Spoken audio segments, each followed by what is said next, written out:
here we are, guys. My oil setup. Now, this is my very first bit of oil we got going on. So, obviously, I've adapted it a lot over time to include more and more oil in the rig. We're doing like 3 or 4 extractors now, I guess. But basically, very simple again. The pipe manifold, as I like to call it. So you take this full 300. It's a 300 coming in that extractor. And this 300 goes to the first refinery that takes off 30. So it turns that 300 into 270, and it continues on. And each machine it hits, you know, it does the same. Now, that's the basic version of the system. This, what we have here, is a more complex version. So what I've got is 2 manifolds that are balanced every so often, so they share load. And then we've got multiple lines of 300 crude oil going in. So, since at these intersections, you can have any number of inputs and outputs. Like, I can input here and then output out of all 3, or I could input into all 3 and then output on 1. You know, you can do any combination, and they can change too, as long as you don't have a check valve in the way. You can change directions. So basically, this is a thing worth noting. Pumps, even unpowered, placed on a pipe, essentially makes a check valve. I placed that pump facing in this direction. So now liquid will only flow in that direction past this pump, right? Like, it'll only flow into the back, out that way. It will not go the other way through this pump anymore. That's the concept of a check valve. And that can be used to do some cool things when it comes to balancing liquid byproducts. Yeah, that's a big one. That's a big one. That one blew my mind, absolutely. It doesn't even need to have power. You can give it power if you want, and you do need power to give your head lift going vertical, but the check valve works unpowered, which is super duper neat, right?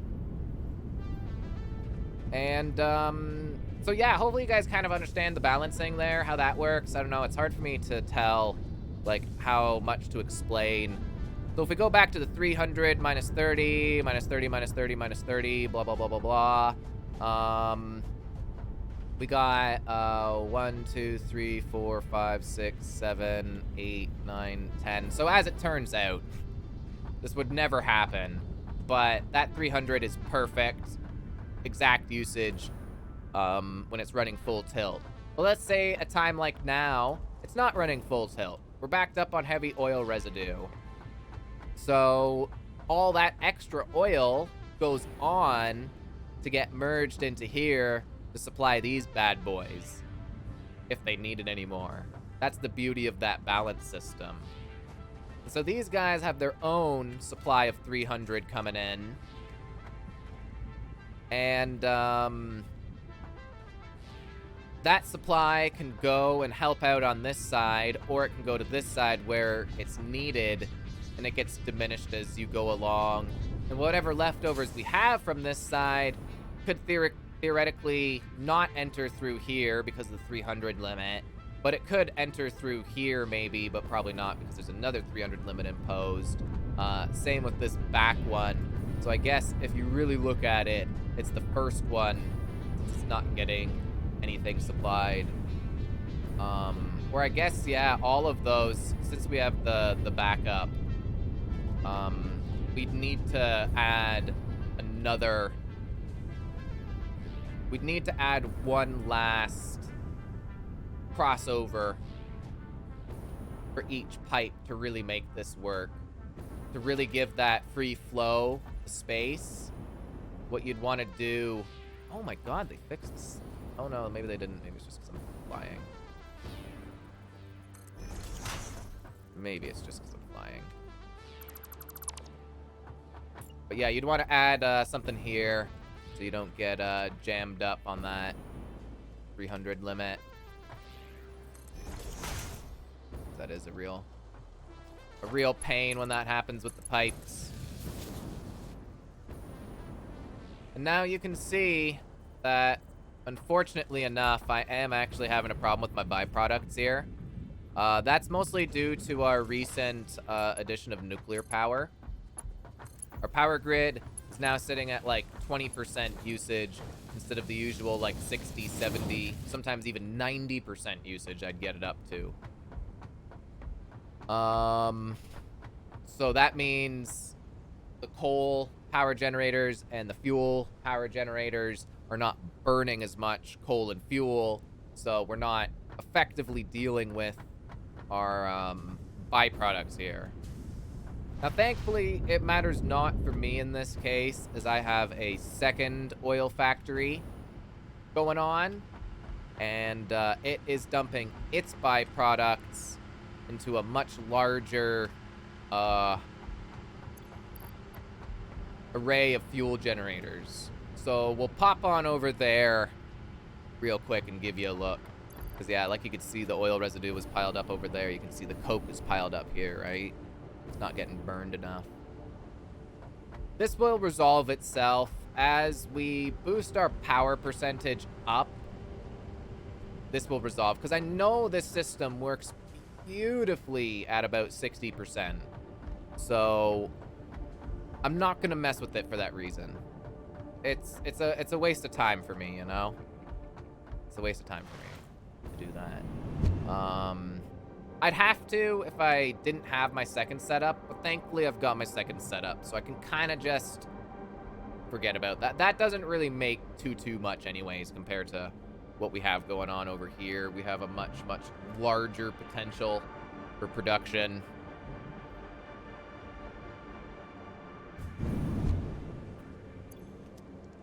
Just a quick little tube trip. Quick little tube trip. Yeah, I know, we've gotten so much oil stuff going on these days, it's ridiculous. So this is the other half of it.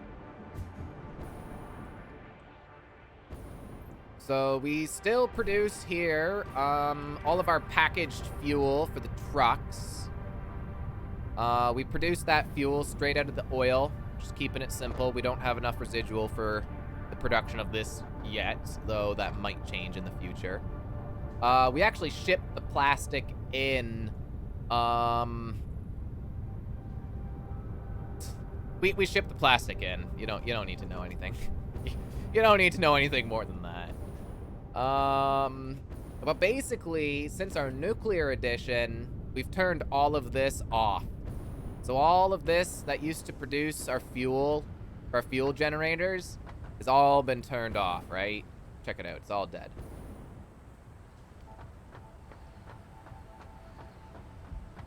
But wait, you can hear a stirring in the distance.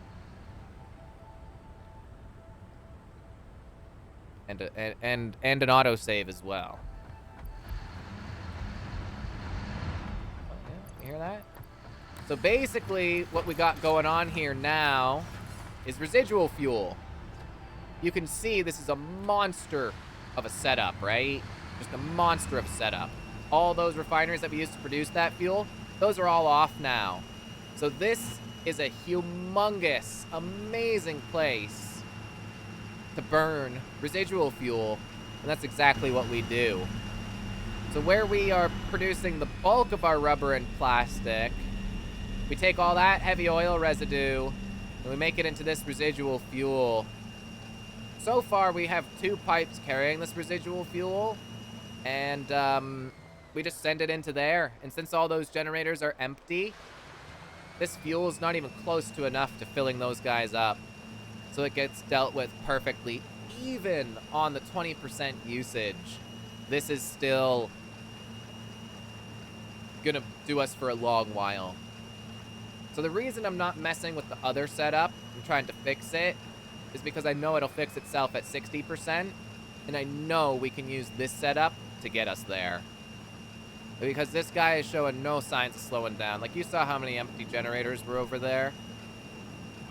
And as the power usage goes up, this stuff will just burn faster and faster and faster.